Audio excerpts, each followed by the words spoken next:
Hi everyone. Sorry I was unable to be at class when you guys all did your presentations on your vocabulary summaries. So I just wanted to share with each of you about magnet summaries today, which generally is about extracting the important ideas out of a piece of reading that your students might be doing. Magnet Summaries was created by Doug Buell in '93. He identified the way for students to be able to target main vocabulary and the ideas that kind of are surrounded by those specific vocabulary. Students specifically are able to identify evidence to support claims to what the definition of those vocabulary words are, as well as related ideas to those terms. The ability to pull out evidence is really important within the Common Core, and so this actually really hits a lot of those concepts and ideas. The strategy of using magnet summaries is also really good for learners that are logical or in a mathematical thinking, because they're actually able to logically go through the text and pull out information. It's linguistic. It's definitely using words over pictures or anything of that sort. It can be done as an independent activity.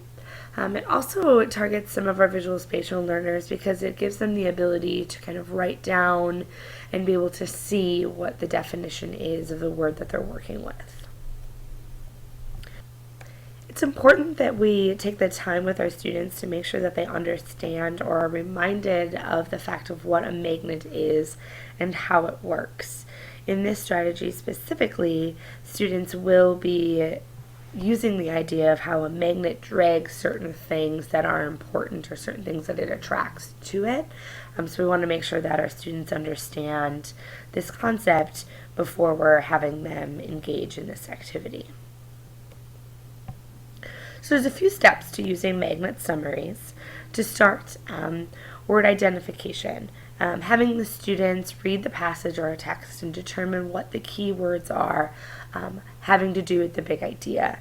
If you are specifically within your discipline targeting a text, it may be helpful to have the students have these ideas and these vocabulary terms pre-identified from you, which also gives a little bit more of a purpose to reading. This word is then written in the middle of an index card, giving room around the word to kind of find some of those main details. Students then read the passage again or in further detail and actually start to pull out some of the supporting ideas and supporting points that would help their definition in being able to identify this word or this term. And what they're going to do is they're going to write those terms and those main details around that one particular word that they're working on. Taking time to model for the students is actually really important at the next step, because you're going to be asking them to take the word that you have been working with, your vocabulary term, and then asking them to actually take those details and form them into a specific sentence.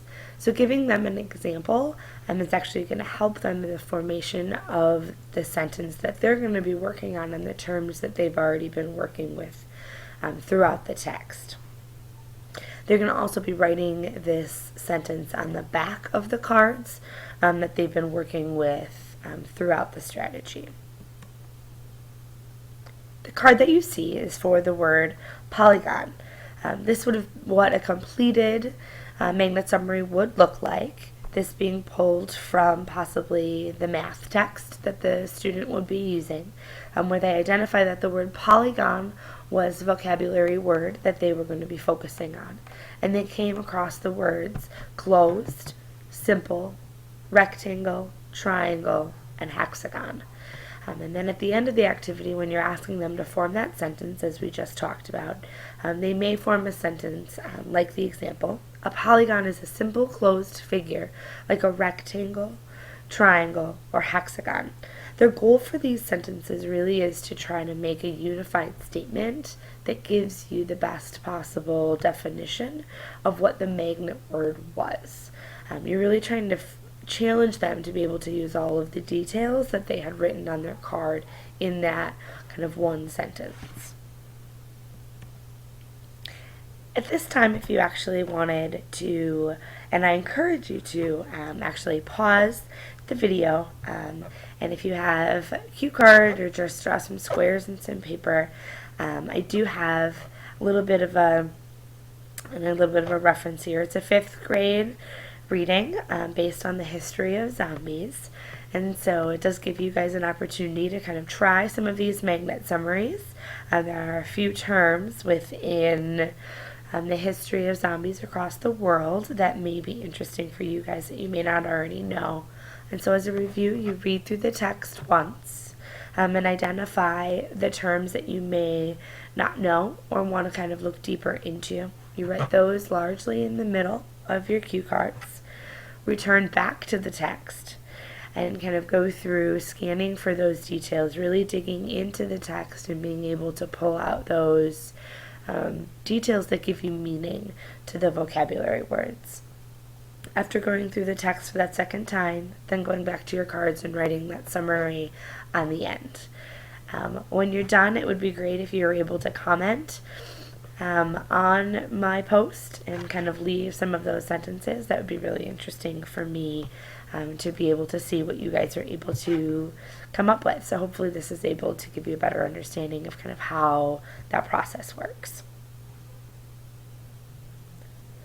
I found it interesting that while looking through what it meant to put together a magnet summary for vocabulary, that I really found that it tied a lot of the important parts of Common Core together that I had found within some of the literacy standards for 5th grade. I'm currently in a 5th grade field, and so that's kind of where my focus was.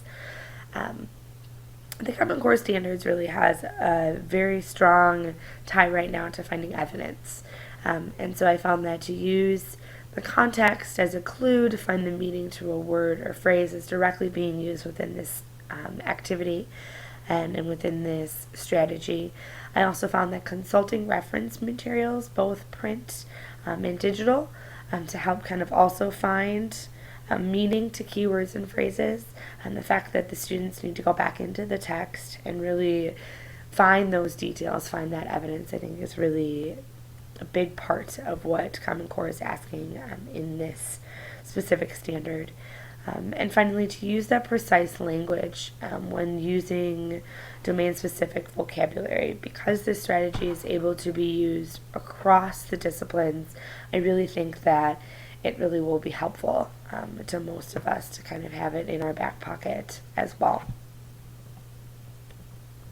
And finally, these are some of my sources. And I thank you for your time and taking the time out of class to view this video and hopefully learn a little bit more about the strategy. Thanks.